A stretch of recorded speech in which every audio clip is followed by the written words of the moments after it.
હાલ શિયાળાની ઋતુની થોડીક શરૂઆત થઈ રહી છે અને ચોમાસાની ઋતુનો અંત આવી રહ્યો છે, પણ છતાં પણ વાતાવરણમાં વરસાદ, ભેજ આ બધું જોવા મળે છે.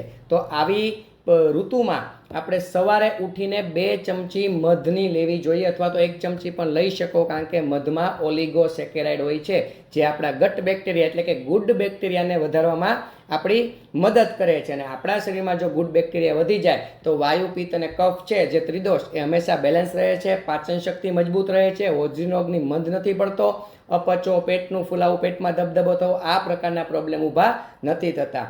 બપોરે જે છાશ પીવો એમાં ધાણા જીરું, થોડીક સૂંઠ અને થોડુંક સંચળ, આ છાશના મસાલા તરીકે આ બધું મિક્સ કરીને એનું સેવન કરવું જોઈએ, કારણ કે આ છાશ છે ને તે પ્રોબાયોટિક તરીકે કામ કરશે. એમાં પણ ગુડ બેક્ટેરિયા છે, અને જે આપણું સૂંઠ છે, સંચળ છે ને ધાણા જીરું છે, તે ઉત્તમ પાચક કરતા ગુણ ધરાવે છે. હોજરીનો અગ્નિ મંદ નથી પડવા દેતું, તે તેજ રાખે છે, પ્રબળ રાખે છે.